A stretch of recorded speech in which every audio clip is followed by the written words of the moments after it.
The drama surrounding Jake Paul has never needed much encouragement, but this time, it feels different. This time, the noise isn't coming from a press conference stage or a carefully edited training montage. It's coming from whispers behind gym doors, blurry photos, swollen faces, and the kind of rumors that don't go away once they start breathing on the internet. Somewhere between leaked sparring stories and late-night speculation, one uncomfortable question has taken over the boxing world. Did Jake Paul get rocked so badly that the Anthony Joshua fight is already slipping through his fingers? Or is this chaos exactly what he wants? Because when you strip away the memes, the jokes, and the viral thumbnails, what's left is something far more serious. Boxing is not a game of optics. It is a violent profession built on physics, timing, and damage. Your brain is not meant to rattle inside your skull, especially not when a heavyweight like Anthony Joshua is involved. This is not about confidence or belief. This is about mass, force, and the consequences that come with them. When Joshua throws punches, they are not statements, they are events. And once Jake Paul started inviting giants into his sparring camps, he may have crossed a line that no amount of confidence can blur.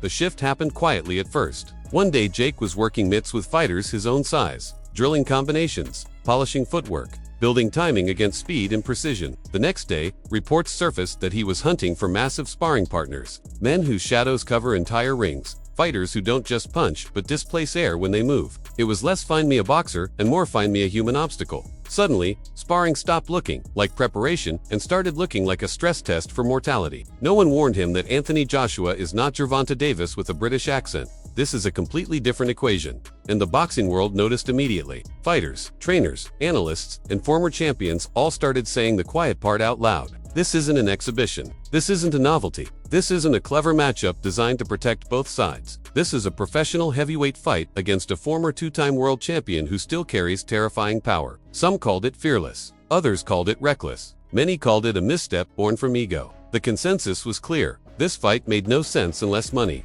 attention, or delusion were driving the decision.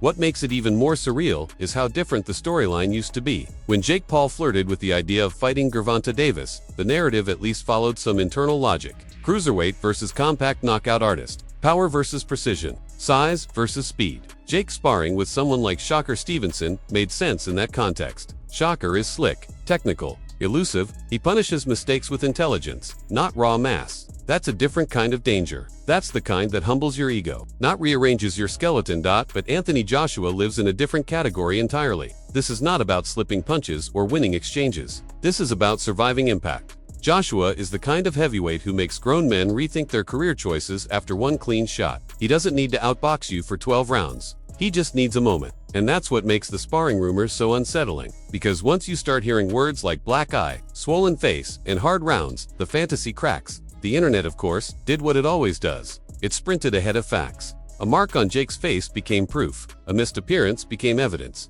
A grainy gym photo turned into a full-blown conspiracy. Some said Jake got touched up badly. Others said he dominated. Others claimed the sparring partner was some mystery giant who showed up, threw thunder, and vanished like folklore. The truth is, nobody outside that gym knows exactly what happened. But the lack of clarity didn't slow the narrative. It fueled it, because uncertainty is the internet's favorite ingredient.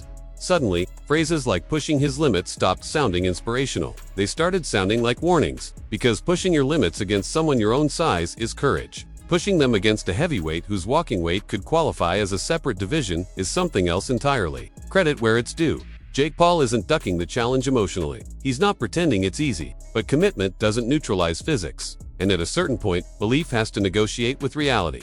Anthony Joshua, meanwhile, has approached this entire situation with an unsettling calm. From his side, the fight doesn't feel chaotic. It feels like business. He's been here before. He's carried expectations heavier than this. He's dealt with pressure, criticism, setbacks, and redemption arcs that would crush most fighters. If he takes this fight, it's not because he needs Jake Paul. It's because the opportunity aligns with money, exposure, and his own sense of control. $50 million doesn't hurt either. For Joshua, this is risk management wrapped in opportunity. That's what makes the contrast so stark. Jake Paul's camp feels like a hurricane of speculation, emotion, and narrative whiplash. Joshua's side feels methodical, calculated, almost bored. When he posts training clips, they don't feel promotional. They feel routine. Casual shadowboxing from a heavyweight like him somehow looks more intimidating than Jake's explosive highlight reels. And fans feel that imbalance instinctively. Every clip Joshua uploads quietly reminds people that this is a different sport disguised as the same one. the boxing community hasn't been subtle about its concerns. Former fighters have openly questioned whether this matchup should even be allowed from a safety perspective.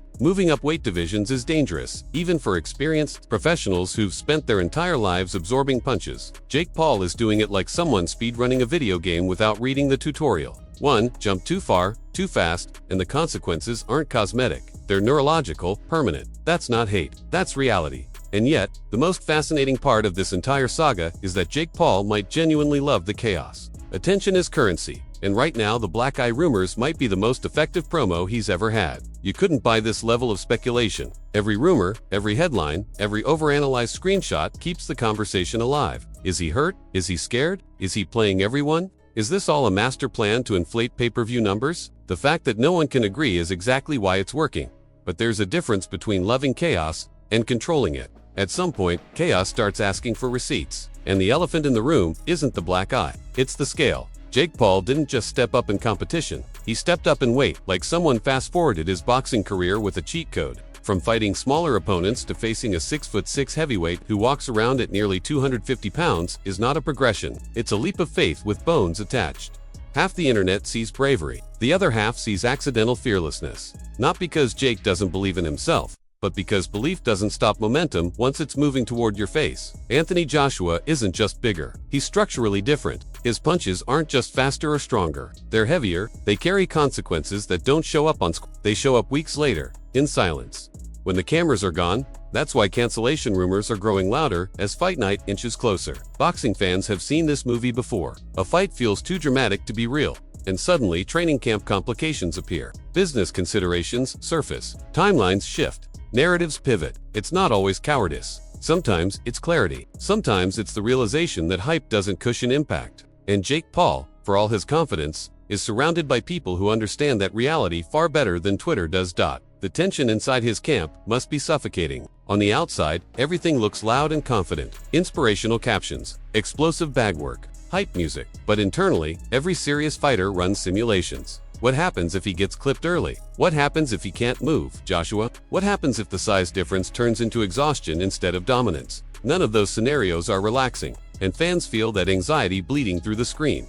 The wild thing is that if Jake actually walks to the ring, the story becomes legendary regardless of the outcome. Even a loss would earn a strange kind of respect. Choosing the heavyweight mountain instead of staying safe in curated matchups changes perception. Critics would still criticize, but they wouldn't be able to say he avoided danger. That kind of credibility is rare for someone who came into boxing famous instead of anonymous. But if he doesn't walk to the ring, the backlash will be volcanic. Not because he's scared, but because he built the spectacle himself. You don't tease a skyscraper fight and then pull the emergency brake at the rooftop without consequences. The internet doesn't forgive emotional cliffhangers. It feeds on them. And Jake Paul knows that better than anyone. He understands narrative momentum. The question is whether momentum has turned against him. What complicates everything further is that this fight isn't really about money for Jake. He doesn't need it. He's offering deals, setting terms, controlling narratives. That makes the decision heavier, not lighter. Because if you're not doing it for survival or financial necessity, then you're doing it for legacy, ego, or belief.